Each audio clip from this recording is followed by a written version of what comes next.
Bonjour à tous. Alors, je vais maintenant vous expliquer dans cette vidéo le principe de l'observation lorsque l'on travaille en périscolaire. Donc, je vais commencer par partager mon écran avec vous, voilà, pour que ce soit plus simple, que mes paroles soient plus claires. Voilà.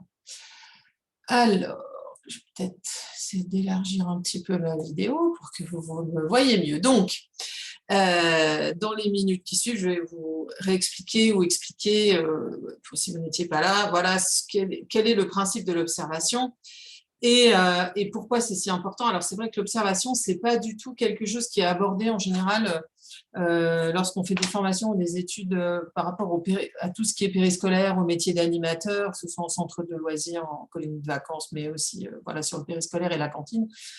Or, on remarque que de plus en plus, l'observation va être absolument fondamentale lorsqu'on va avoir besoin de faire des retours à des parents ou gérer des situations difficiles avec des enfants, parce que sinon, le risque, c'est toujours qu'on soit dans des impressions et des jugements au lieu d'être dans des faits. Alors, d'où mon sous-titre, l'observation, décrire des faits sans interpréter les faits, puisqu'il va falloir passer de votre enfant est insupportable à voilà, votre enfant aujourd'hui à la cantine, il était, je sais pas, il était midi 10 et tout d'un coup, il s'est tourné vers son voisin et il lui a mis un coup de fourchette. Voilà. Ça, par contre, c'est des faits et pour des parents, c'est beaucoup plus facile aussi de comprendre de quoi on parle si on est capable de décrire des faits. Donc, qu'est-ce que c'est que l'observation? L'observation, c'est vraiment à différencier d'une interprétation. Une interprétation, c'est déjà une évaluation ou un jugement à partir de faits. Et le problème, c'est que bien souvent, on va passer directement à l'interprétation du style « cet enfant, il est mal élevé, cet enfant, il a des soucis, oh là là, il doit avoir une pathologie ou il est dingue », au lieu de d'abord regarder ce qui est en train de se passer pour ensuite se dire « tiens, qu'est-ce que ça pourrait être ?» Je pense que vous avez tous dans votre vie été confrontés à des situations où des gens interprètent avant même d'avoir observé. Par exemple, peut-être que des fois, vous allez être allé chez le médecin ou le médecin n'a même pas écouté ou vous a pas examiné et tout de suite, il vous dit « ah ben c'est ça ou c'est ça » et franchement, c'est assez vexant. Et en plus, des fois, on passe à côté des autres, à côté de quelque chose.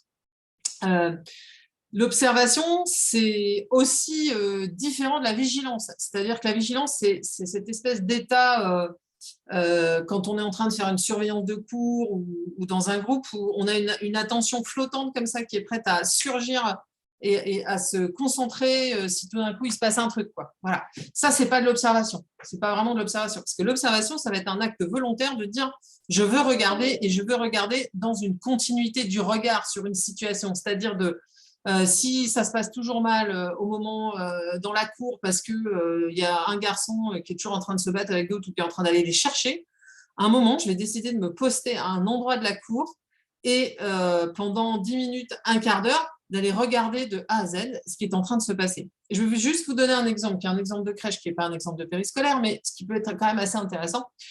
Ayant fait des observations en crèche, par exemple, on m'a dit « oh, bah là, cet enfant, c'est un peu compliqué parce qu'il est toujours en train de donner des coups aux autres, etc. » Alors, il ne disait pas qu'il est en train de se battre parce que en fait, c'était un enfant qui avait à peine 2 ans, quoi. Mais voilà, il était un peu agressif. Ouais. Et en fait, qu'est-ce que j'observe? Parce que je suis un petit peu en retrait. Alors, première fois, donc cet enfant est en train de tranquillement jouer avec des gros boutons à faire des transvasements d'une petite bassine à une autre.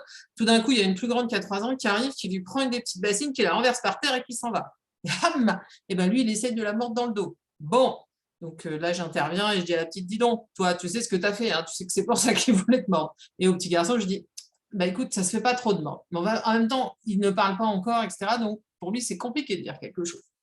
Ensuite, il s'installe dans un petit coin tranquille et il commence à empiler des cubes de Lego, enfin des gros Duplo, là, vous voyez ce que je veux dire. Et voilà, il est tranquillement dans son coin, sauf qu'en fait, il n'est pas vraiment dans un coin, il est un peu au milieu du chemin. Puis à un moment, il y a une grande qui arrive avec, elle a pris une petite chaise avec des accoudoirs et elle a mis les accoudoirs dans ses bras et elle se promène comme ça avec la chaise sur le dos. Et à un moment, elle se retourne et bam, il se prend une petite chaise dans la tête. Et à ce moment-là, et ben, il lui mord le mollet. Et en fait, quand on observe ça, on se rend bien compte que cet enfant, c'est pas que techniquement, il est particulièrement violent, c'est tout simplement, on se rend compte que on a toujours été vigilant au moment où il y a un enfant qui crie, et en fait, on n'a pas regardé ce qui s'est passé avant, et qui pourrait expliquer que. Donc, ça va être ça l'observation. Et c'est ça l'intérêt de l'observation. Ça veut dire qu'au lieu d'être dans un truc, oh là là, ce gamin, c'est vraiment un problème, on va se dire, bah, qu'est-ce qui se passe, quoi? Est-ce on va aller voir vraiment et prendre le temps de voir? Alors, je sais que prendre le temps, c'est compliqué, parce que quand on est en périscolaire, on a très peu de temps. Donc, il faudra bien choisir les moments, mais en fait, ça peut faire gagner du temps ensuite. Voilà. Alors, pourquoi est-ce qu'on va observer? Donc, j'ai cité des situations comme ça où il y a des enfants qui posent problème, mais il y a des tas de raisons en fait d'observer. Hein. C'est-à-dire que même si c'est pas quelque chose qui est très courant, parce qu'en fait observer ça demande du temps et ça demande de s'extraire du groupe d'enfants. Donc comme vous le savez comme moi, le temps c'est le truc le plus difficile à avoir. Mais c'est vrai que observer ça permet de comprendre les besoins et les intérêts des enfants en fait. On peut en observant on peut savoir quelles propositions faire pour les aider à grandir. Comment est-ce qu'on planifie les jeux, les journées, les espaces. Tiens, là, on voit que c'est toujours… Là, quand on sort pour aller à la cantine, ils cavalent comme des dératés dans le couloir jusqu'à la cantine. Comment est-ce qu'on peut faire? Alors, par exemple, bah, on pourrait se dire, tiens, bah, en fait, si on met les bancs en quinconce, c'est-à-dire qu'en fait, il n'y aura plus une ligne droite de couloir, là, bah, peut-être que ça pourrait ralentir le flot, par exemple. Voilà. Clairement, c'est un acte de bienveillance. Ça sert aussi à résoudre des problèmes, des situations à partir de faits les plus objectifs possibles. Et en réalité, c'est vraiment, vraiment là-dessus qu'en périscolaire, ça va être utile. C'est-à-dire qu'à un moment, quand on a des soucis avec un enfant, il faut avoir des faits objectifs à donner, que ce soit aux parents, que ce soit à sa hiérarchie aussi, parce qu'à un moment, s'il faut mettre des limites et puis faire des exclusions, des blâmes ou des choses comme ça, ben, la hiérarchie, ils ne peuvent pas tellement se positionner face à des parents si on leur dit juste « Oh là là, votre gamin, il est compliqué. Hein ». Voilà. Et puis aussi, j'allais dire, ultimement, l'observation, ça pourrait aussi servir à s'interroger sur les effets de sa pratique professionnelle, c'est-à-dire qu'on pourrait dire, bah, tiens, quand j'ai testé de faire ça, eh ben, ça a donné ça, et puis quand j'ai testé de faire ça, bah, ça a donné ça, et en collectif, on pourrait tester des différentes solutions au lieu de se dire ah c'est mieux comme ci ou c'est mieux comme ça. On pourrait évaluer des situations, observer bah tiens quand on a fait comme ça en fait il y a eu beaucoup moins de bagarres parce que tac tac tac regarde là il y a eu que on a dû intervenir que 3 fois. Or là quand on fait comme ça bah on est intervenu 15 fois par exemple. Voilà. Donc en équipe ça peut être bien quand on n'est pas d'accord sur des solutions de tester différentes choses avec des éléments et des critères objectifs. Voilà. Donc on n'est plus sur des impressions. Donc, observer, c'est aussi effectivement se donner les moyens de poser des actes éducatifs intentionnels, puisque du coup, comme je vais évaluer, ben, je sais ce que je fais, c'est pas juste allez, on y va au talent, puis on va voir comment ça va se passer.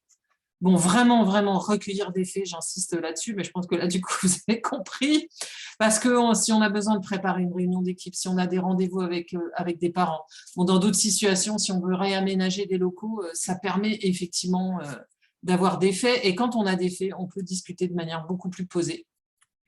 Et puis, ça permet de conserver une certaine neutralité face aux enfants, c'est-à-dire qu'on ne va pas être dans le jugement et on va différencier observation et interprétation. Et donc, je redis aussi observer sa pratique. Par ailleurs, j'ai oublié de le dire au début, mais vous retrouvez tout ce qui est écrit sur ces diapos, vous le retrouvez dans le livret qui vous a été remis le premier jour de formation. Voilà. Alors, pour observer, il faut 3 conditions. D'abord, il faut avoir la volonté d'observer, c'est-à-dire se dire, bon, ben, allez, j'y vais et je vais le faire maintenant. Ce n'est pas juste, oh, bah, tiens, je vais surveiller un peu dans la cour. Hein. Voilà, c'est vraiment observer de manière intentionnelle. Il faut aussi considérer que l'observation, c'est une action en soi, c'est un travail à part entière. Et ça, des fois, bah, avec les équipes, ce n'est pas forcément simple parce que tout le monde ne comprend pas forcément l'intérêt du truc. Mais ça fait partie du boulot, quoi. Voilà.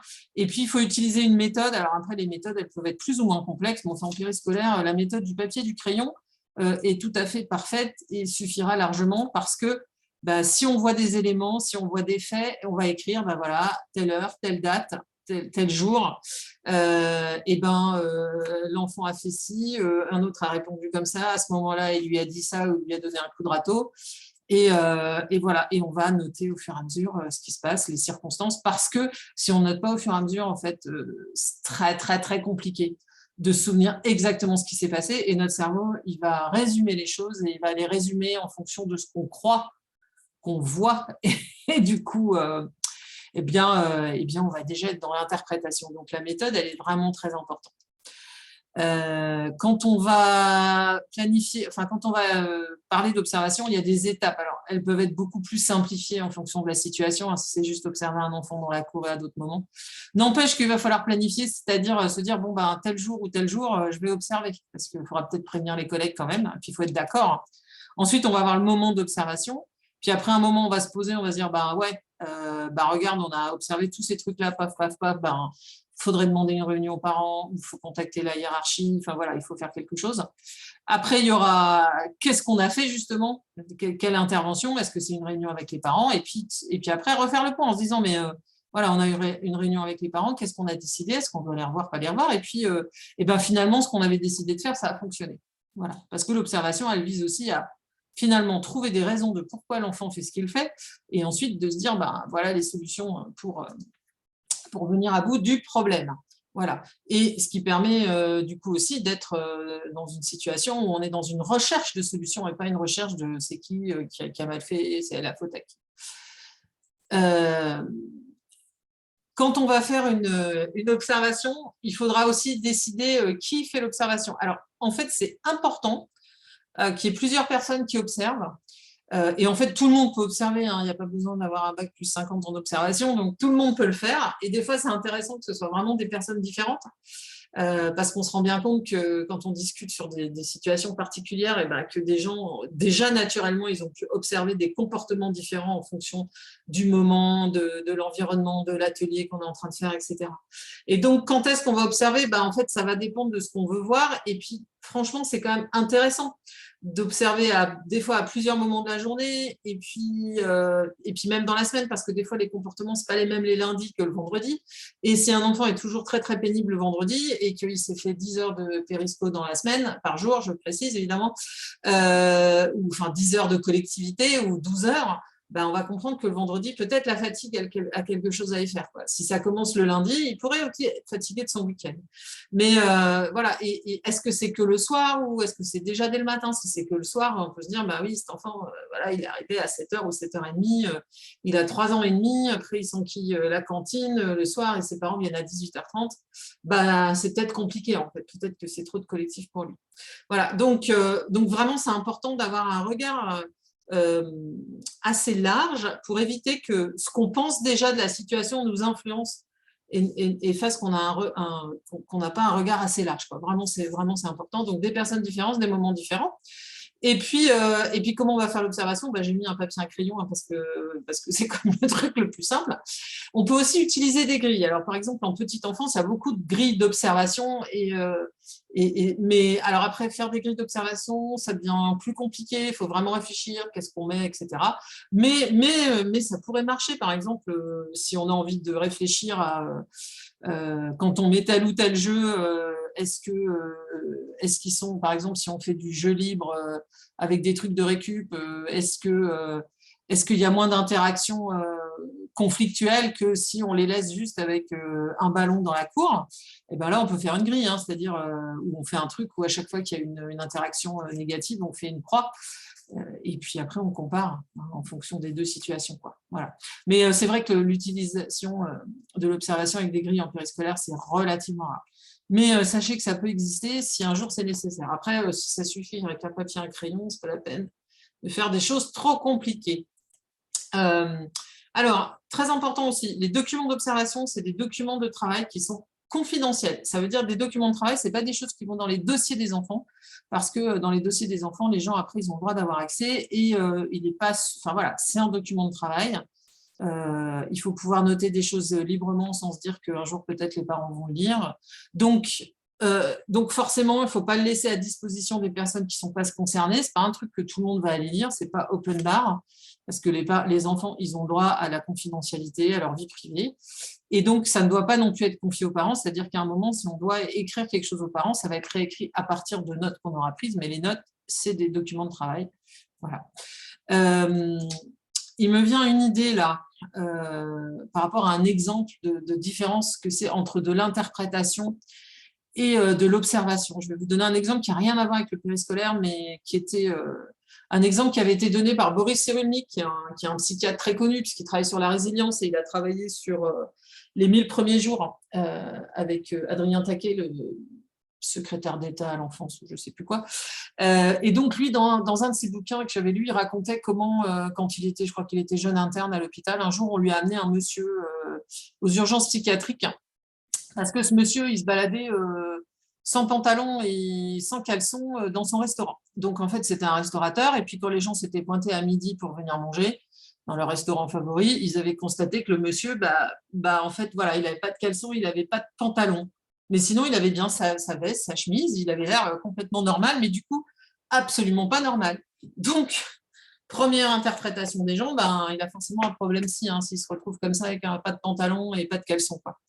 Et donc, Boris Cyrulnik le reçoit. Et en fait, Boris Cyrulnik observe quelque chose, puisque en réalité, normalement, quand on travaille dans le soin, on est censé faire de l'observation aussi physique des gens pour regarder leur allure, ce qu'on appelle quand même un examen clinique. Et en fait, il remarque que le monsieur, il a une goutte de sang qui a coulé dans l'oreille. Et donc, ça éveille son intérêt. Et en fait, de quoi il s'est rendu compte? En fait, il s'est rendu compte que le monsieur avait une fracture du crâne parce que le matin, en se réveillant, il était monté sur un tabouret pour changer une ampoule. Il était tombé, il s'est fait une fracture du crâne.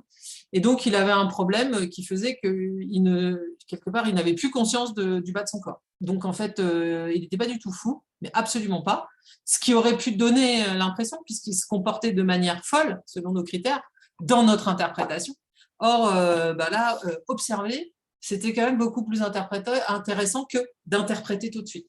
Donc, d'où l'intérêt de l'observation, pour sortir un peu de nos préjugés, d'une lecture facile des choses, même avec les enfants, et prendre du recul. Et l'observation, c'est vraiment, vraiment un outil très, très intéressant. Voilà. Bon, maintenant, ça va être à vous. Vous allez avoir un QCM, en fait, pour répondre à des petites questions sur ce que c'est que l'observation. Il n'y a pas de piège. Donc, si vous faites des erreurs, je vous enverrai une correction. Voilà, ce sera plus une espèce de petite mise en situation. Donc, faites de votre mieux. Et vraiment, l'idée, c'est simplement que vous ayez un exercice pour mieux comprendre. Et voilà. Par contre, pour valider la formation, il faudra que vous ayez fait le QCM, quelle que soit votre note. Eh bien, écoutez, je vous remercie. Si vous avez des questions encore ou quoi, vous pouvez aussi m'envoyer un mail, me contacter, il n'y a aucun problème. Je réponds aux questions. Voilà. Merci beaucoup pour votre écoute.